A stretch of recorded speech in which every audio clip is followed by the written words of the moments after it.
नमस्कार. आज आपण महाराष्ट्र शासनाच्या एका खूप महत्त्वाच्या आणि सुधारित शासन निर्णयाबद्दल बोलणार आहोत. हा निर्णय आहे दिव्यांग व्यक्तींच्या विवाहाला प्रोत्साहन देणाऱ्या योजनेबद्दल. चला तर मग या योजनेत नेमकं काय आहे ते सोप्या भाषेत समजून घेऊया. हो, हे अगदी खरं आहे. सरकार दिव्यांग व्यक्तींच्या विवाहासाठी आर्थिक मदत करतं आणि आता तर या योजनेत काही मोठे आणि महत्त्वाचे बदल झाले आहेत, ज्यामुळे मिळणारी मदत चांगलीच वाढली आहे. मग हे बदल नेमके काय आहेत आणि त्याचा लाभ कसा मिळवायचा? चला, हेच सगळं आता आपण सविस्तरपणे पाहूया. आजच्या या विश्लेषणात आपण पाहणार आहोत की या योजनेचा उद्देश काय आहे, अनुदान किती मिळणार, कोणाला मिळणार, अर्ज कुठे आणि कसा करायचा आणि अर्ज करताना काय काळजी घ्यायची. या सगळ्या मुद्द्यांवर आपण एक एक करून बोलणार आहोत. ठीक आहे, तर सगळ्यात आधी आपण हे समजून घेऊया की या योजनेमागची सरकारची नेमकी भूमिका काय आहे. म्हणजे असा निर्णय का घेतला गेला, याच्यामागे नक्की विचार काय आहे.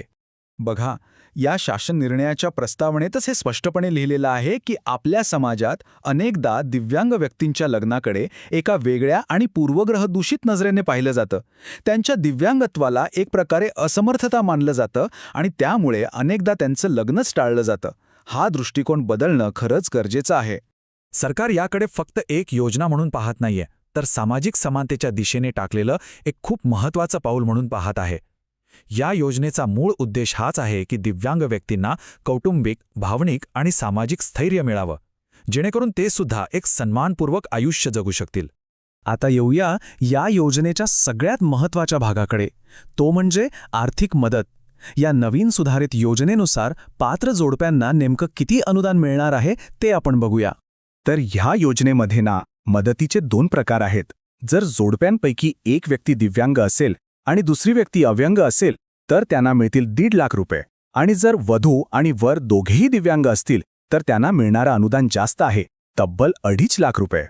हो, दिव्यांग जोडप्यांसाठी ही 2.5 लाख रुपयांची तरतूद या योजनेतला एक महत्त्वाचा आणि नवीन बदल आहे. यावरून सरकारचा हेतू आणखी स्पष्ट होतो.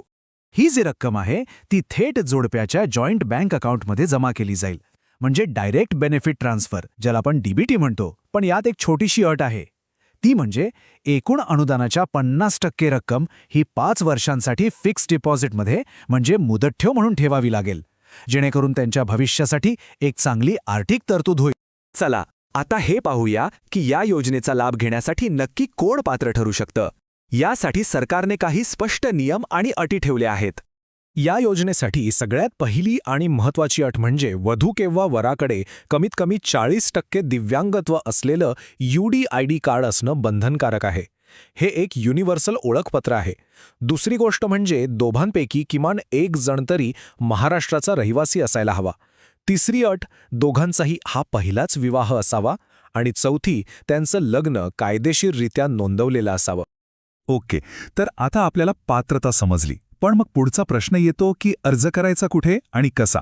चला, ही सगळी प्रक्रिया एकदम सोप्या भाषेत समजून घेऊया.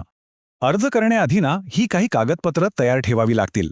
तुमचं दिव्यांगत्वाचं UDID प्रमाणपत्र, मॅरेज सर्टिफिकेट, दोघांचे आधार कार्ड, महाराष्ट्राचे रहिवासी असल्याचा दाखला आणि तुमच्या जॉईंट बँक अकाउंटच्या पासबुकची एक कॉपी. प्रक्रिया तशी सरळ आहे. सगळी कागदपत्र जोडून पूर्ण भरलेला अर्ज तुमच्या संबंधित जिल्हा कार्यालयात जमा करायचा. तिथे मग अधिकारी तुमचा अर्ज तपासतील. त्यानंतर जिल्हा परिषदेचे जे मुख्य कार्यकारी अधिकारी म्हणजे CEO असतात, त्यांच्या अध्यक्षतेखाली एक समिती असते. ती समिती अर्जाला अंतिम मंजुरी देईल आणि एकदा मंजुरी मिळाली की अनुदानाची रक्कम थेट तुमच्या बँक खात्यात जमा होईल. इथे एक गोष्ट लक्षात ठेवणं खूप गरजेचं आहे. लग्नाच्या तारखेपासून बरोबर 1 वर्षाच्या आतच अर्ज सादर करावा लागतो. जर ही मुदत उलटून गेली तर अर्ज स्वीकारला जाणार नाही. अनेकदा काय होतं, चांगल्या योजना असतात पण माहिती नसल्यामुळे किंवा काही छोट्या चुकांमुळे त्याचा लाभ मिळत नाही. म्हणून अर्ज करताना कोणती काळजी घ्यावी याबद्दल शासन निर्णयात काही महत्त्वाच्या सूचना दिलेल्या आहेत, त्या पाहूया.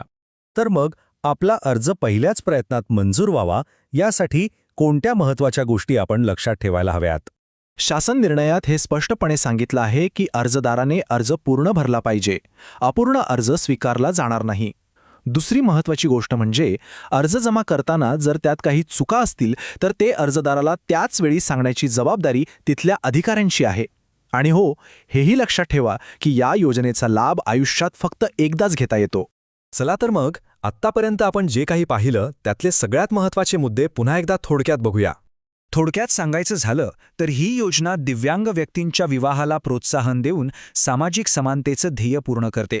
यासाठी दिव्यांग जोडप्यांना 2.5 लाख रुपयांपर्यंत आणि दिव्यांग जोडप्यांना 1.5 लाख रुपयांपर्यंतची आर्थिक मदत देऊन त्यांच्या नवीन आयुष्याची सुरुवात चांगली आणि स्थिर व्हावी यासाठी मदत करते. आणि जाता जाता एक विचार करायला लावणारा प्रश्न.